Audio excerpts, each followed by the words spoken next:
Bonjour à tous et bon réveil, il est 8h à Tel Aviv et c'est le Morning, image, analyse, chronique, toute l'équipe du vendredi est prête à vous réveiller et voici les titres de votre édition du 5 juin 2015.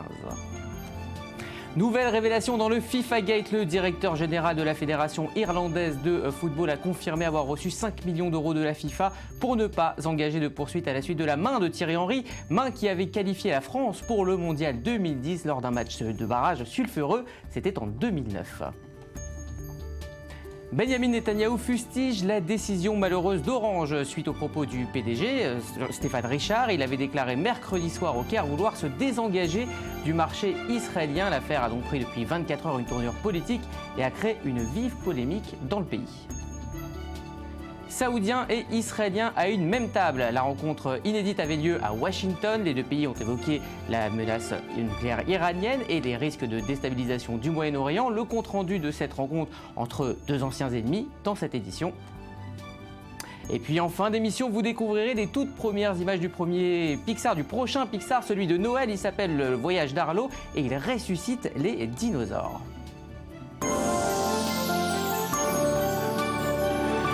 Les propos très directs à l'encontre d'Israël du PDG d'Orange ont suscité une réelle tempête diplomatique entre la France et Israël. La direction d'Orange a confirmé hier dans un communiqué son souhait de briser la coopération avec l'opérateur partenaire. Du côté d'Israël, on demande des excuses à la France et on fait le point avec Mathias Simbar.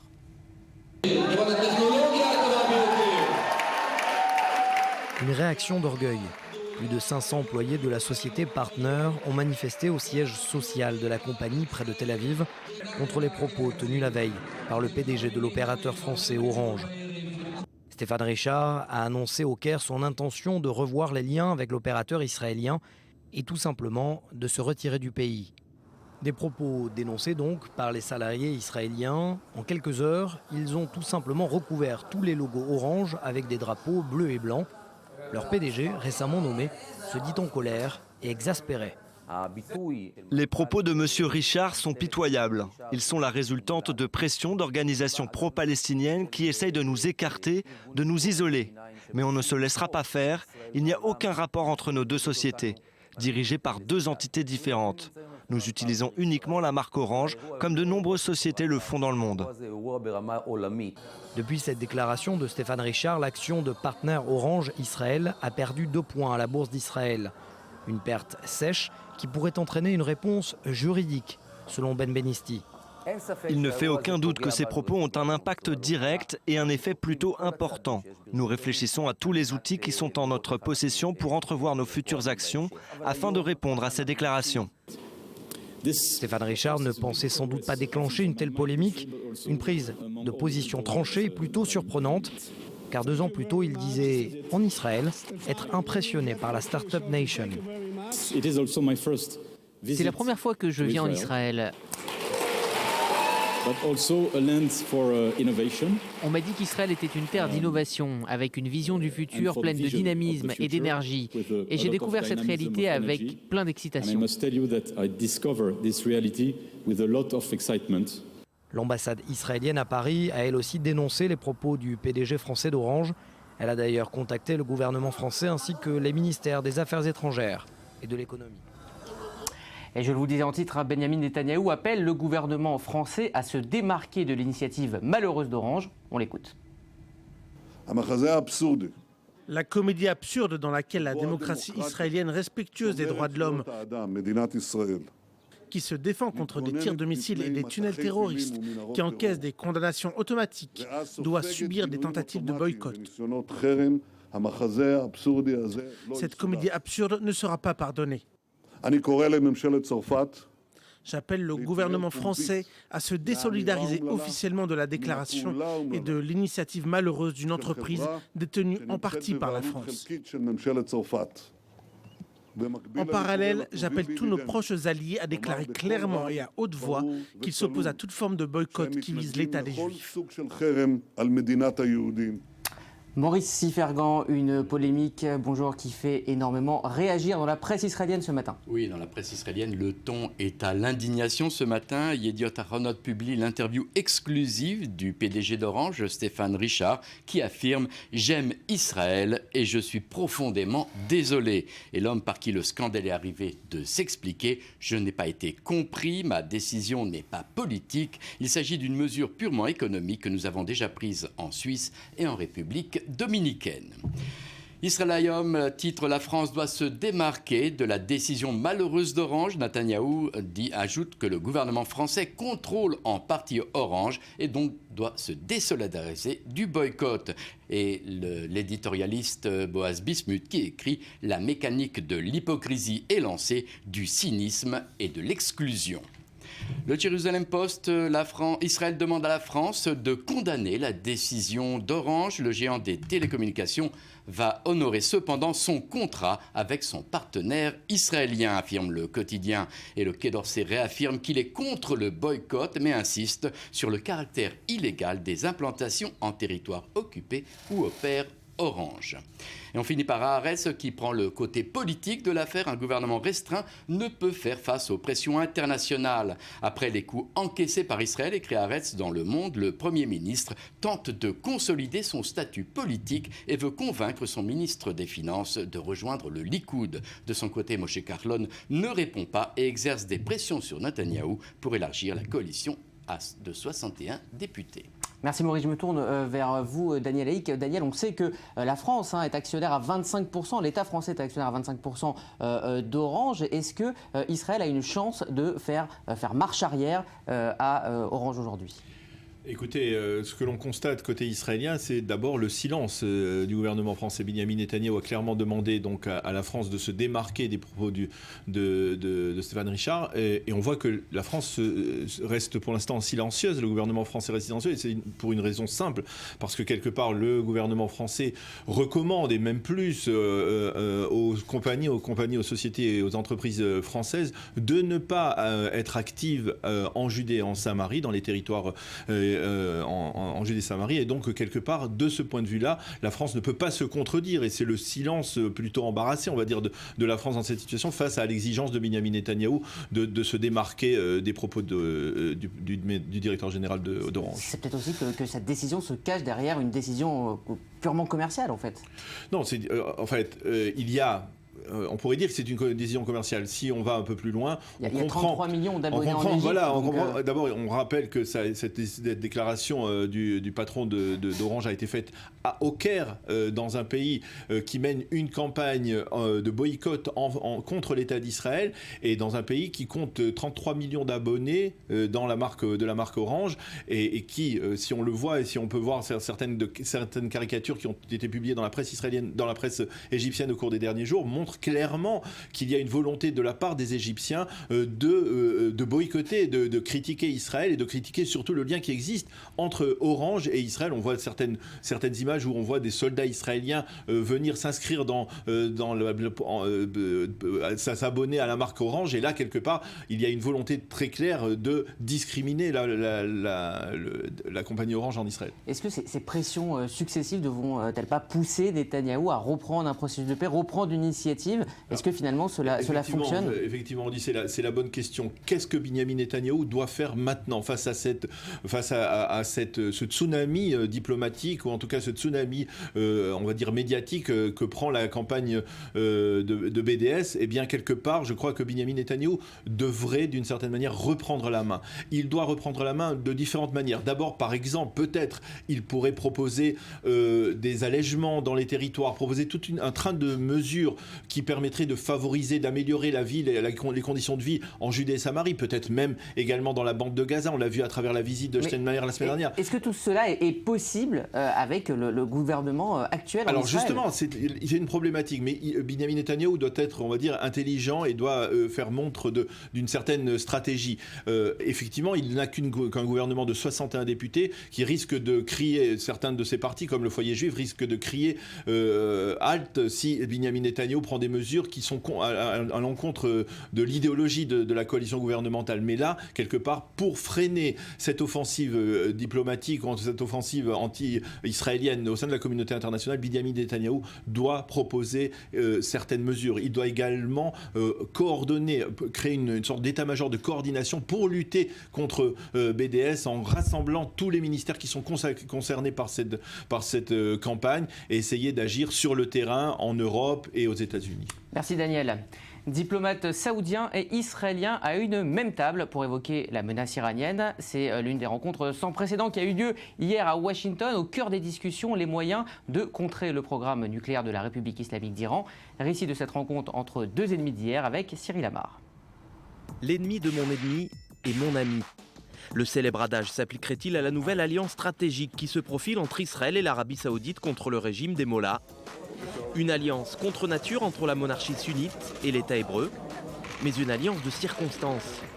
Enterrer la hache de guerre, les deux plus farouches détracteurs du programme nucléaire iranien ne voient pas d'un très bon œil les velléités des ayatollahs. Exaspérés par la détente entre Washington et Téhéran, Riyad et Jérusalem ont beau eu dénoncer la faiblesse de Barack Obama. Il semble aujourd'hui peu probable qu'ils parviennent à enrayer un accord final entre Téhéran et les grandes puissances. Dans la balance, l'inimitié entre les deux pays ne pèse pas lourd face à la réelle politique. Si l'accord était signé, le nouvel axe pourrait même mettre au point un plan de crise. En 2013 déjà, les médias israéliens révélaient la tenue d'une réunion secrète en Jordanie entre les chefs des services secrets des deux pays. Dans la foulée, le Sunday Times annonçait que Riyad était disposé à ouvrir son espace aérien aux avions de chasse israéliens pour mener des raids contre les installations nucléaires iraniennes. Autre convergence d'intérêts, mettre fin à la stratégie d'encerclement iranienne. Soutien à la rébellion Houthi au Yémen, insurrection chiite à Bahreïn, gouvernement chiite en Irak. Même politique autour d'Israël, avec le soutien militaire et logistique apporté par Téhéran au Hamas et au Hezbollah libanais. Ce ne serait pas la première fois que l'Arabie saoudite et Israël mettent de côté leurs divergences pour défendre leurs intérêts.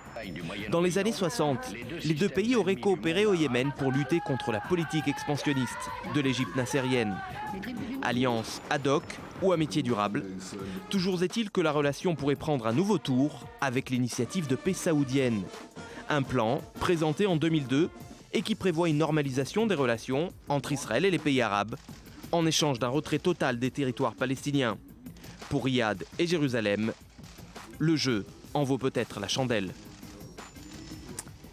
Ali Waked, une réunion entre Saoudiens et Israéliens, c'est plutôt surprenant vu l'absence de lien diplomatique entre les deux pays. Jusqu'où une telle collaboration peut aller ? Bon, dans l'article, on a entendu si c'est une alliance ad hoc ou une amitié à long terme. Pour le moment, c'est une alliance ad hoc. Il y a une menace commune, c'est l'Iran. Mais si jamais les Israéliens... Les Saoudiens exigeront à un moment ou à un autre un prix de la part des Israéliens du fait que les Saoudiens ont accepté de rendre public leur contact avec Israël. Rudy, ce n'est pas un secret que depuis très longtemps, Israéliens et Saoudiens avaient des relations secrètes. Les chefs du Mossad israélien avec son homologue saoudien se sont rencontrés à plusieurs reprises pour discuter du menace iranien. Mais si jamais Israël veut que cette alliance tactique qui concerne pour le moment le menace iranien se transforme en une amitié à long terme et l'Arabie saoudite maintenant avec l'absence de l'Égypte, en l'absence de l'Égypte, elle est le pays arabe le plus important. Il faut que Israël et l'Arabie saoudite s'entendent sur la totalité des questions de la région et non pas seulement sur le menace iranien. Alors Israël menace régulièrement l'Iran d'une attaque militaire pour enrayer son programme nucléaire. Est-ce que Riyad serait disposé à soutenir, voire envisager une action similaire ou conjointe ? Moi, je peux dire, Rudy, je peux révéler ici que des mesures techniques sur place en Arabie saoudite ont été déjà discutées entre Israéliens et Saoudiens. Faire une infrastructure qui pourra servir Israéliens et Saoudiens dans leur bataille contre l'Iran. Donc, ces contacts entre Israéliens et Saoudiens sont descendus aux résolutions les plus petites pour voir comment est-ce qu'on fait face à l'Iran. Le fait que on est à une douzaine d'heures depuis cette rencontre que le palais royal n'a pas fait publier ce que tout le monde attendait pour dire que le général saoudien, c'est une personnalité indépendante qui n'a aucun lien à l'administration saoudienne. C'est un signe de la part de l'Arabie saoudite qui est prêt à payer le prix pour Israël. Le prix que les Israéliens ont demandé, c'est de rendre public ses contacts avec l'Arabie saoudite. Mais il y aura un prix aussi que l'Arabie saoudite demandera et la monnaie par laquelle Israël devra payer aux Saoudiens va être la monnaie palestinienne. Israéliens et Saoudiens ne pourront pas aller au-delà du dossier iranien pour discuter d'une relation de long terme si le dossier palestinien n'avance pas vers une solution. Merci beaucoup, Ali Ouaked. Les révélations s'enchaînent dans ce qu'on appelle désormais le FIFA Gate. Le directeur général de la Fédération irlandaise de football, John Delaney, a confirmé avoir reçu 5 millions d'euros de la FIFA pour ne pas engager de poursuite suite à la main de Thierry Henry, une main qui avait envoyé la France au Mondial 2010 lors d'un match de barrage sulfureux. Chloé Desmoulins. Après l'arrestation de plusieurs responsables de la FIFA, les révélations se succèdent. Dernière polémique, la fameuse main de Thierry Henry contre l'Irlande lors de la Coupe du Monde 2010. La FIFA a confirmé ce jeudi avoir payé la fédération irlandaise suite à ce geste litigieux qui a permis à la France de se qualifier. Objectif, éviter que l'affaire soit portée devant la justice. En échange de l'abandon des poursuites, la fédération irlandaise a reçu 5 millions de dollars, une somme destinée à la construction d'un stade en Irlande. Le scandale de corruption qui touche la FIFA n'en finit pas de délier les langues. L'ancien vice-président de la fédération, Jack Warner, a affirmé ce mercredi avoir des preuves de l'implication de la FIFA dans des élections législatives, celle de 2010 dans son pays d'origine, Trinité et Tobago. Dans ces documents, il est aussi question de ma connaissance de transactions internationales au sein de la FIFA, incluant son président, M. Sepp Blatter, ainsi que d'autres questions impliquant l'actuel Premier ministre de Trinité et Tobago. L'étau se resserre donc autour du président de la fédération, Sepp Blatter, qui a remis sa démission ce mercredi. On continue à parler de sport, mais sur le terrain cette fois. C'est le grand jour pour Jo-Wilfried Tsonga. Aujourd'hui, le Français affrontera sur le court Philippe Chatrier, le Suisse Stan Wawrinka. En jeu, bien la place en finale de Roland-Garros ce dimanche. Dans l'autre demi-finale, le numéro 1 mondial Novak Djokovic affronte l'Écossais Andy Murray. En Ukraine, l'heure de la reprise des combats semble avoir sonné dans l'Est. Chacune des parties ukrainiennes et pro-russes accuse l'autre d'être à l'origine d'une rupture de la trêve et on compte déjà des dizaines de victimes. Elsa Pariente. Menace pro-russe gigantesque, processus de paix qui risque de voler en éclats. Chaque camp s'arme de ces déclarations choc, mais c'est aussi sur le terrain que la poudrière ukrainienne préoccupe. 26 morts sont à déplorer ce jeudi dans l'Est du pays. En cause, selon Kiev, une offensive majeure des rebelles contre les positions de l'armée à Marinka. Hier, les forces armées ukrainiennes ont donné une réponse adéquate. Nous avons prévenu nos partenaires internationaux, nous avons bougé notre artillerie de la ligne de retrait où elle se trouvait en conséquence de l'accord de Minsk et repoussé l'attaque des soldats russes. Si les rebelles nient les accusations de Kiev, l'OSCE a rapporté avoir entendu des tirs d'artillerie et de lance-roquettes provenant d'une zone située à quelques kilomètres de Donetsk. Une escalade considérée par l'Union européenne comme la plus grande violation du cessez-le-feu depuis son instauration en février. Un cessez-le-feu imposé par les accords de Minsk II qui prévoyait aussi le retrait des armes lourdes de la ligne de front. Des armes qui sont encore au cœur des préoccupations de l'Union européenne. L'escalade hier a suivi le mouvement d'une grande quantité d'armes lourdes vers la ligne de contact par les séparatistes. Un mouvement étiqueté par la Russie comme des provocations ukrainiennes. Pour l'Ukraine comme pour l'OTAN, c'est l'ingérence russe qui est mise en cause.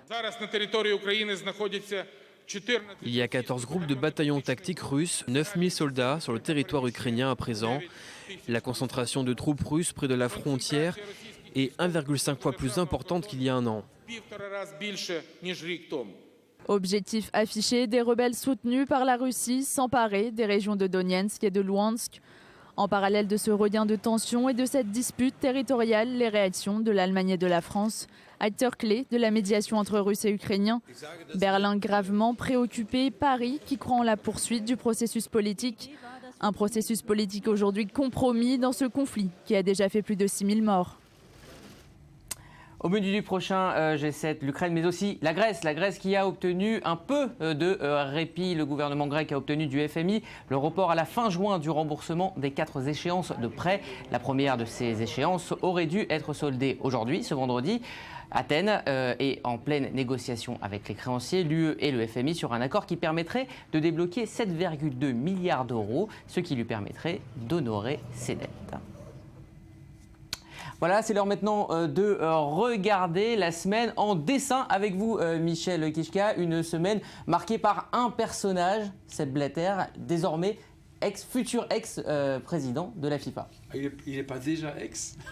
Bah si, non, il sera ex à partir du mois. Il est futur ex, il sera ex à partir du mois de décembre. Bon, ben, moi, ce que je pense, évidemment, je ne pouvais absolument pas éviter de traiter ce sujet, dont on a déjà parlé longuement la semaine dernière. Et finalement, bon, la seule chose qui me restait à dire, finalement, ben, c'est que c'est quand même un petit peu étonnant que tout le monde en dessous de lui ait été éclaboussé et que lui soit totalement propre par rapport à cette affaire. C'était pas possible, c'était pas logique qu'il ne soit pas au courant de ce qui se passait dans sa cour intérieure. Et finalement, bon, ben, il se retrouve dans une position... Bon, il a été intelligent de d'abord se faire réélire et après d'annoncer. Donc finalement, il termine sa carrière en tant que président. Mais d'un autre côté, bon, j'ai pas pu m'empêcher de faire un petit jeu de mots que peut-être à FIFA on va le trouver douteux, mais c'est quand même un jeu de mots qui a l'avantage d'être intraduisible, déblatéré. Ça ne marche avec Blatter qu'une seule fois et qu'en français.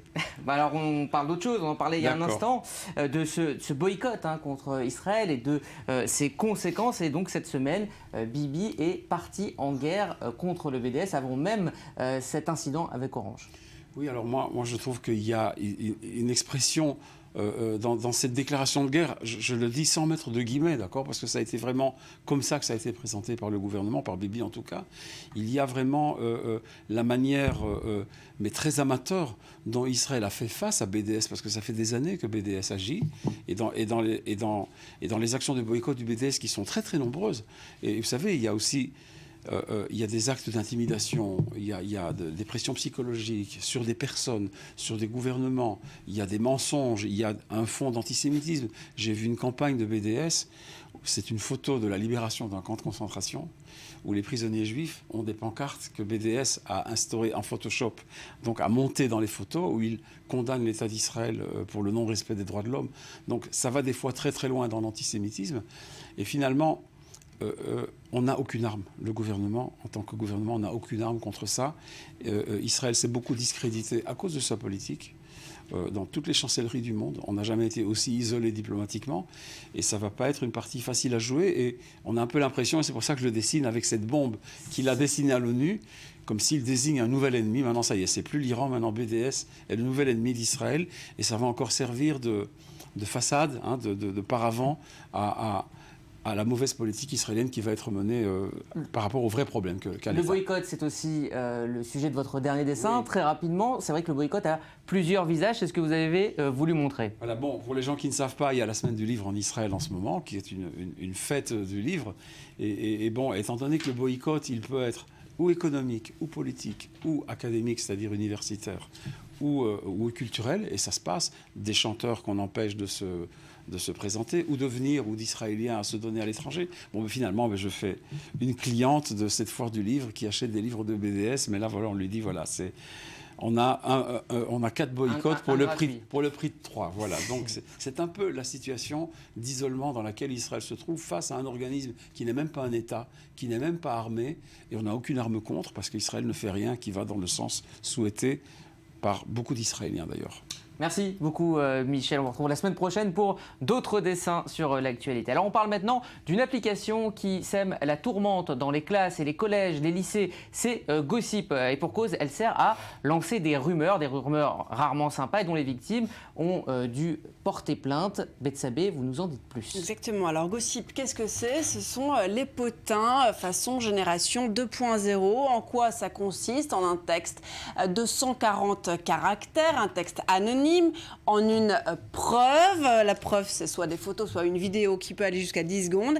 Et ça cartonne. Enfin, ça cartonnait jusqu'à il y a 48 heures quand ça a été temporairement suspendu de l'App Store. Et oui, car ces potins sont souvent les rumeurs les plus crues, les plus intimes et accessoirement inventées. On parle donc de délation avec en première cible les ados eux-mêmes, des ados qui souvent même en plus savent très bien qui se trouve derrière l'objet du message, avec la formation de clans qui lancent des rumeurs les uns contre les autres. Bref, de quoi se sentir humilié et humilié. D'ailleurs, beaucoup de victimes de Gossip ont porté plainte devant la justice. Elles ont porté plainte, mais cela dit, le gouvernement s'est dit impuissant parce qu'il ne peut pas interdire cette appli. Voilà, alors exactement. L'interdiction a été demandée par plusieurs syndicats lycéens. Alors le gouvernement a réagi. La ministre de l'Éducation nationale a averti. Gossip favoriserait même le harcèlement à l'école. Elle a sans doute pas tort. Mais en même temps, Najat Vallaud-Belkacem a annoncé ne pas pouvoir interdire l'application. On l'écoute tout de suite. On ne peut pas faire interdire l'application. On peut en revanche regarder de près ce qu'il s'y dit, la façon dont on l'utilise et faire en sorte que les agissements néfastes puissent cesser grâce à ces dépôts de plainte. Pression oblige, la créatrice a temporairement fermé l'application, mais attention, il ne s'agit que d'une fermeture temporaire de Gossip. Et oui, l'éditeur de la plateforme travaillerait en ce moment à une version un peu plus friendly. Qu'est-ce que ça veut dire? Une version qui pourrait être interdite au moins de 18 ans. Un peu plus édulcorée, c'est exactement, ça. Avec même un système de modération intégré pour empêcher les rumeurs blessantes. Bien, merci. Pour en parler, on est en ligne avec le psychologue et psychanalyste Michael Stora. Alors, Michael Stora, vous êtes cofondateur de l'Observatoire des mondes numériques en sciences humaines. Alors, comment expliquez-vous le succès de Gossip et finalement ce besoin de lancer des rumeurs? Écoutez, d'abord, on n'a pas attendu Gossip pour lancer des rumeurs. La culture du corbeau existe depuis plusieurs siècles. Au fond...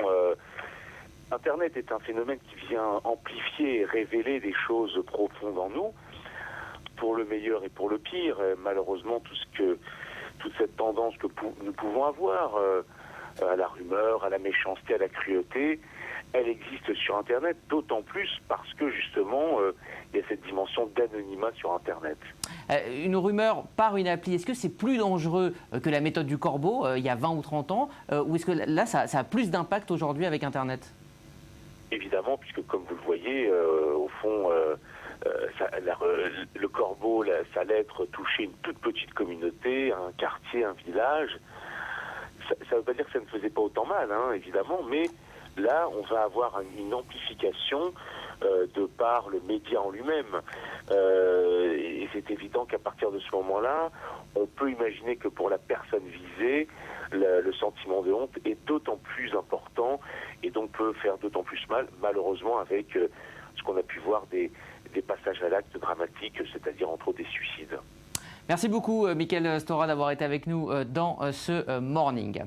Dans un instant, des dinosaures sous votre sapin. Les studios Pixar ont révélé cette semaine les toutes premières images du voyage d'Arlo. Grande page culture et médias dans un instant, après un nouveau journal présenté par Daniel Atlan.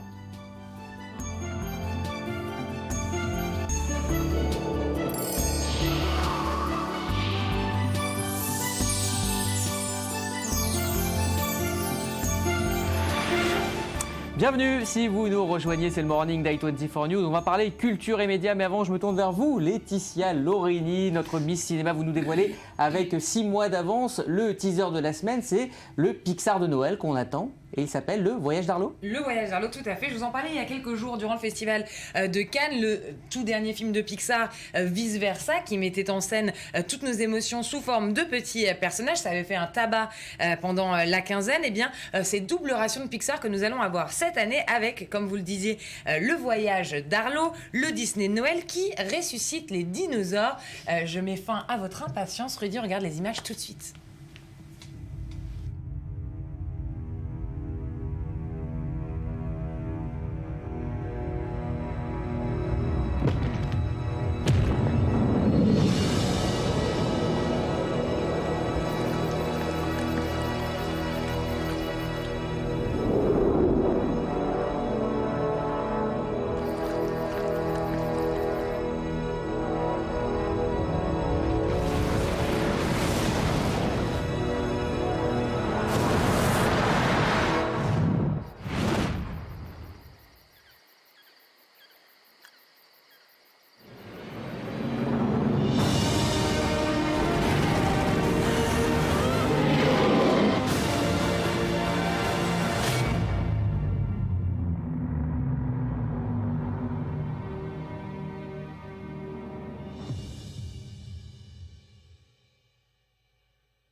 Voilà donc pour Le Voyage d'Arlo qui a été réalisé par Peter Sohn, qui est un animateur de Pixar, qui a notamment travaillé sur Ratatouille, sur Les Indestructibles, sur Le Monde de Nemo, mais qui donc était aussi... une référence.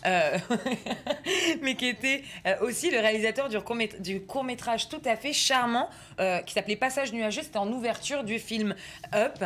Côté voix américaine, pour l'instant on n'a pas de voix française, on croisera Neil Patrick Harris de How I Met Your Mother et Frances McDormand. On parle de Jurassic World cette année. Est-ce que les dinosaures sont vraiment de retour sur les écrans? Il y a eu une vague dans les années 90. Est-ce qu'ils sont de nouveau à la mode? Les dinosaures ont toujours eu la cote, Rudy, c'est là depuis 1905. Petite leçon d'histoire, c'est en 1905 qu'est apparu l'un des premiers dinosaures à l'écran dans Prehistoric Man. En 1914, Winstor McKay réalise un dessin animé. On peut dire du coup que le premier dessin animé certainement qui a existé a été sur les dinosaures. Ils ont la cote, effectivement. Jurassic World sort la semaine prochaine. On va dire que pour ceux qui pensaient que... Écoutons ça. Le dernier dinosaure, c'est mon ami et bien plus encore. Denver, le dernier dinosaure, vient d'un monde jamais vu. Denver n'est pas le dernier dinosaure. Vous avez voulu me faire plaisir. Voilà, je savais que ça vous ferait plaisir. Denver n'est pas le dernier dinosaure. Le dernier dinosaure, en tout cas le prochain dinosaure, c'est Arlo et ça sera à Noël le 25 décembre prochain. Donc ça sera pour Noël. Merci Laetitia. Direction maintenant le désert israélien et la forteresse de Masada. Depuis quelques années, le site historique se mue chaque année en gigantesques scènes. Ce soir, c'est l'opéra de Karl Orff, Carmina Burana, qui sera joué. Maël Belloniel a assisté aux répétitions de ce show grandiose. Plus de 400 artistes sur scène, autant de techniciens tout autour. Un projet d'envergure qui emploie depuis des mois près de 2500 personnes. Car il n'en faut pas moins pour mettre en place un opéra en plein désert. Pour la 5e édition du festival de Masada, les organisateurs ont vu les choses en grand. Cette année, c'est les 30 ans de l'opéra israélien. Alors nous avons décidé de faire 2 opéras pour l'occasion et aussi parce que nous voulons devenir en quelque sorte la Vérone du Moyen-Orient.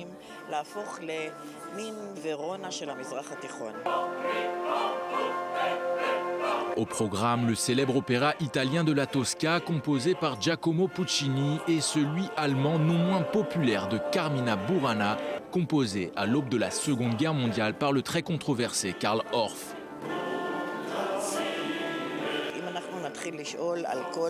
Vous savez, si on commence à faire le compte de tous les musiciens qui étaient antisémites ou pas, on devrait renoncer à tout le répertoire. Et une des raisons pour lesquelles nous avons pensé à Carmina Burana, c'est justement parce que c'est malgré tout un opéra très populaire. Et il faut savoir que le public qui vient à Masada est un public de novices qui n'a pas forcément une grande tradition de l'opéra. Donc c'est un public qui apprend à aimer l'opéra en même temps qu'il y assiste. Et le fait que celui-ci soit joué en plein air au pied de Masada, lieu symbolique dans l'histoire du peuple juif, attire à chaque édition des milliers de curieux. Michal Znaniecki met en scène pour la 2e fois un opéra pour le festival de Masada.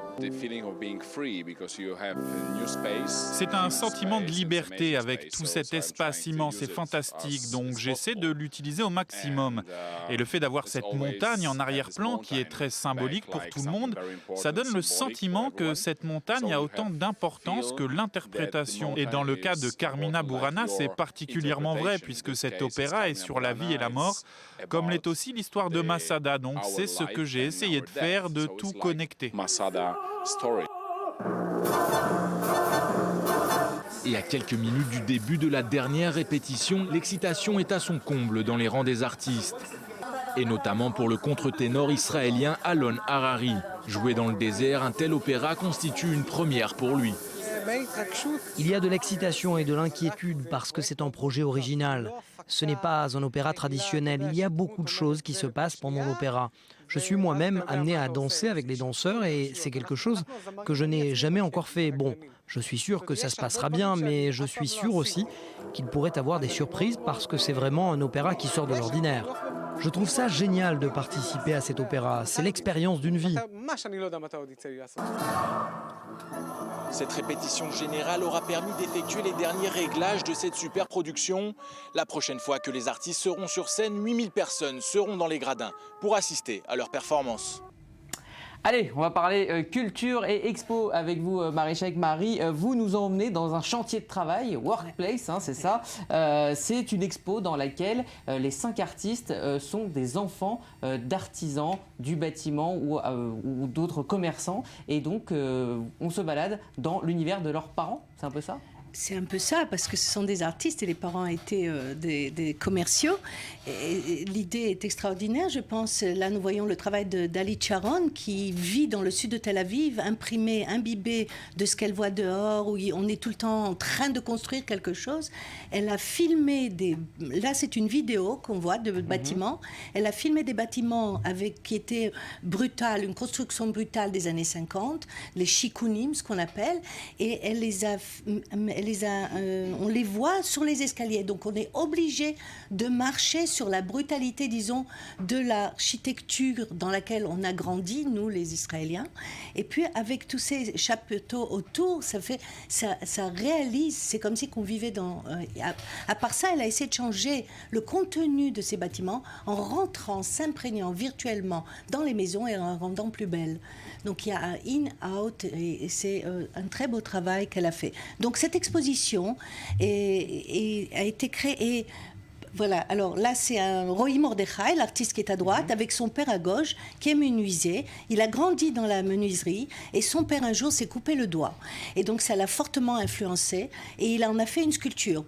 Et il se balade avec l'auto qu'il a recréée, c'est une auto qui est dans l'espace. Donc on ne sait pas ce qui est public et privé, tout le temps on bouge d'un endroit à l'autre.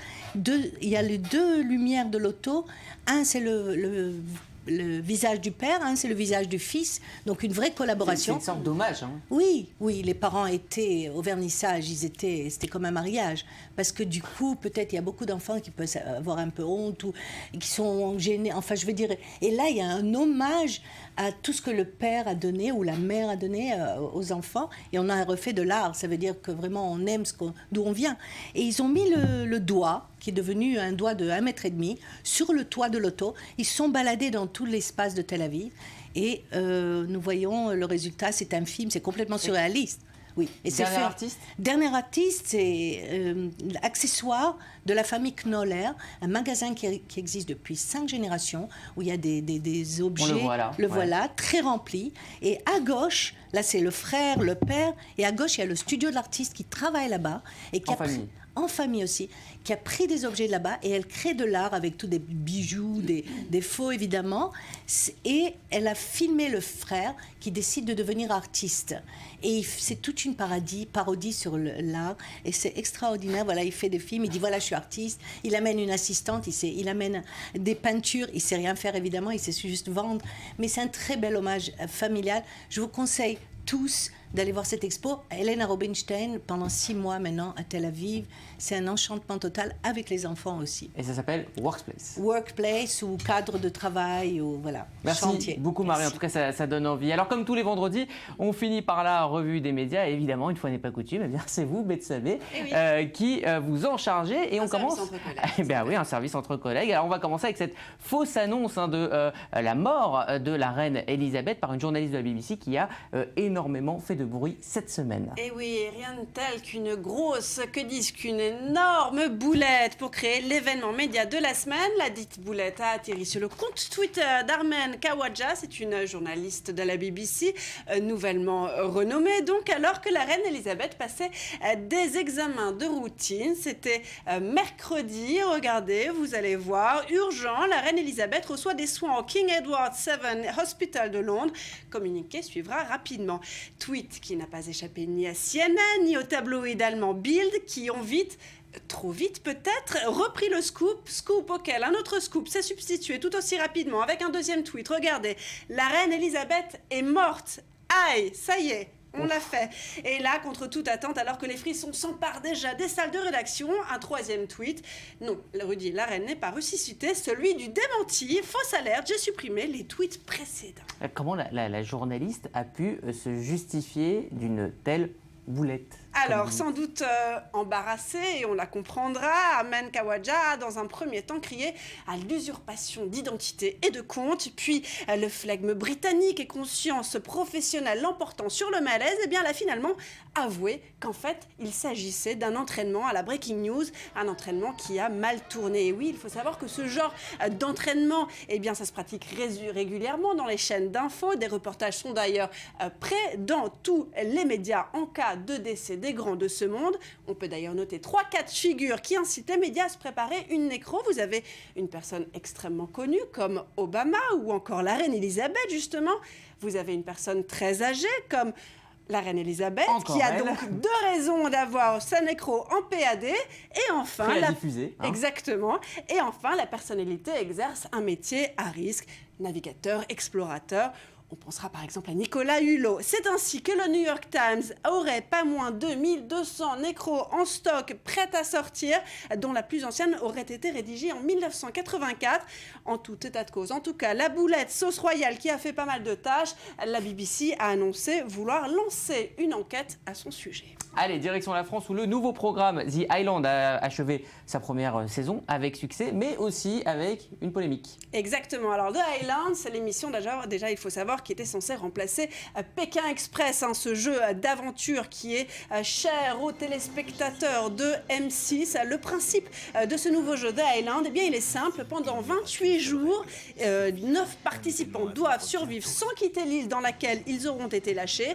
Et puis, dans ce jeu, pas d'élimination. Attention, il faut juste survivre dans une expérience de survie compliquée. Eh bien, pari réussi pour M6 avec 2 800 000 téléspectateurs.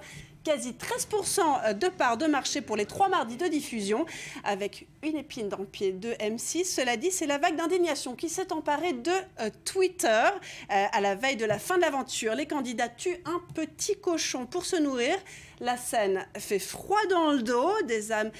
Pour les âmes sensibles et les amis des animaux, je vous conseille de vous abstenir. Regardez quelques images du meurtre du petit cochon. La récompense est énorme, mais il doit maintenant assumer le revers de la médaille. Tuer ce cochon sauvage. Alors, ce père de famille qui n'aurait jamais imaginé cette situation il y a encore 1 mois, en est-il seulement capable? On est désolé, on a faim, mec. Ça va pas me plaire.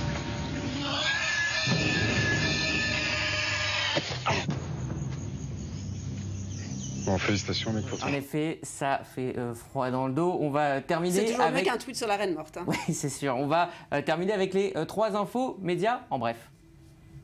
La scène et qu'on se jette. Pour fêter les 10 ans de l'émission, Canal+ diffusera le 20 juin prochain en prime time un numéro exceptionnel de Salut les Terriens.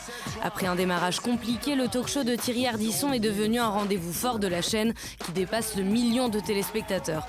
Pour cette soirée spéciale, de nombreux invités seront de la partie, comme Florence Foresti ou Nicolas Bedos, sans oublier son complice de toujours, Laurent Baffy.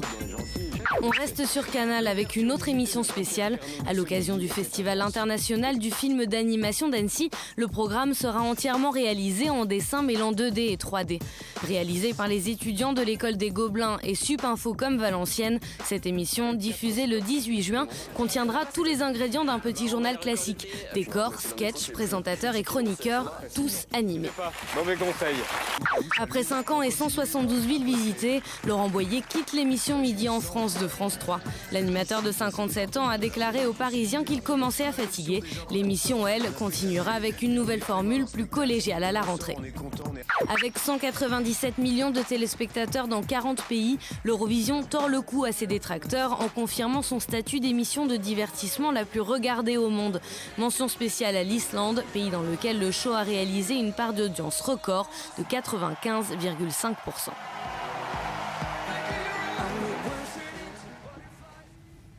Voilà, c'est la fin de ce morning. Merci Betsabe, merci Marie, merci à toute l'équipe qui m'a aidé à le préparer. Dans un instant, l'info continue sur i24 News. Bon week-end et à lundi.